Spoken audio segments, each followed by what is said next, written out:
సాయి కృష్ణ కేసును నలుగురు ఐపీఎస్ అధికారులు విచారణ చేస్తూ ఉన్నారు సిట్ పేరుతో.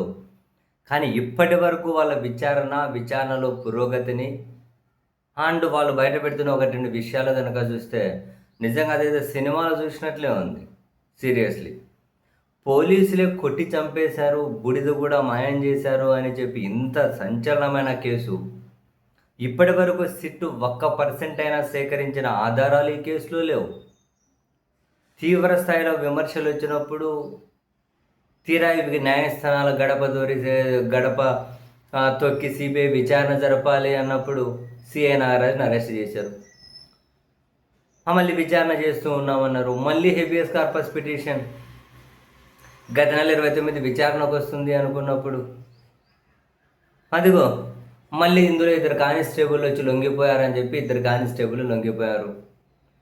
మళ్ళీ ఇది సిబిఐకి ఇవ్వాలనే ప్రజా ప్రయోజన వ్యాజ్యం విచారణకు వస్తుంది అన్నప్పుడు సిట్టు మళ్ళీ ఇంకేటి, అదిగో కృష్ణలంక పోలీస్ స్టేషన్ పైనే మాకు లాఠీలకు రక్తపు మరకలు ఉన్న లాఠీ దొరికింది, బూడిద కొంచెం దొరికింది, ఎముకలు కొంచెం దొరికినాయి, సగం కాలిన రెస్ట్ వాచ్ దొరికింది.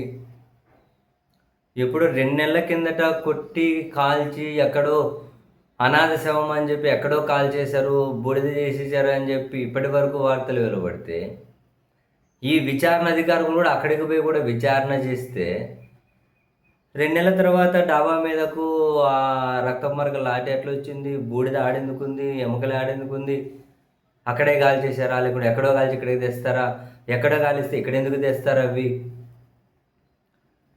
పోనీ డాబా మీద కాల్చారా, చుట్టుపక్కల వాళ్ళకి తెలియదా ఒక మనిషిని కాల్చడం అంత ఈజీనా, ఏందో మనకేం అర్థం కాదు. అంటే విచారణలో పురోగతి ఉంది కాబట్టి సిబిఐ విచారణకు అవసరం లేదు అని చెప్పడం కోసం జనరల్గా. అంతకుమించి ఇంకేమైనా అప్డేట్స్ ఉన్నాయా? పోనీ ఇవన్నీ నిజమైతే ఎట్లా సాధ్యం? పోనీ అదన్నా చెప్పిందిరా, ఇప్పటి వరకు అవేమన్నా చెప్పారా? పోనీ అక్కడ బూడిదనో ఎముకలో దొరికితే అదిగో సాయికృష్ణ వాళ్ళ తల్లిగారితోనో ఇంకో వాళ్ళ బంధువులతో డిఎన్ఏ టెస్ట్ చేస్తామని ఏమైనా చెప్పిరా? ఏందో అసలు 1% అయినా ఇందులో పురోగతి ఉందా? విచారణ నలుగురు ఐపీఎస్ అధికారులు విచారణ చేస్తూ ఉన్నారు.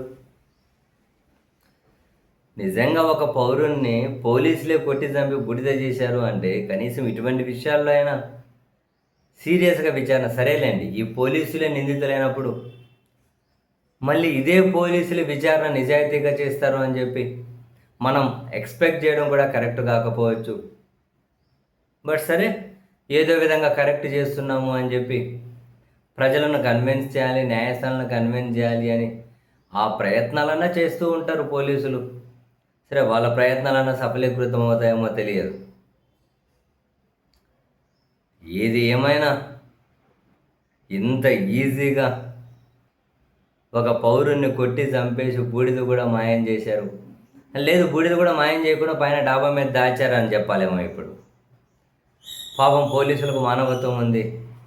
కాల్ చేసిన తర్వాత కూడా ఎముకలు తెచ్చారు, బూడిద తెచ్చారు, సగం కాలిన రిస్ట్ వాచ్ తెచ్చారు. పాపం కొట్టి చంపేసి ఆ లాఠీలకు రక్తం పడిగితే, రక్తము అంటితే ఆ రక్తాన్ని లాఠీలకు కడగకుండా అలాగే ఆ రక్తం కొడితే లాఠీలను రక్తం కడుగుతారు కదా మళ్ళీ, అలా కడగకుండా పాపం ఆ లాఠీలను కూడా అలాగే దాచిపెట్టారు. పోలీసులకు మానవత్వం ఉంది. బహుశా ఇప్పటి నుంచి ఈ ప్రచారం మొదలెట్టాలేమో, ఈ విధంగా మనం చెప్పడం స్టార్ట్ చేయాలేమో. మరి వేరే ఏం చేయగలుగుతాం?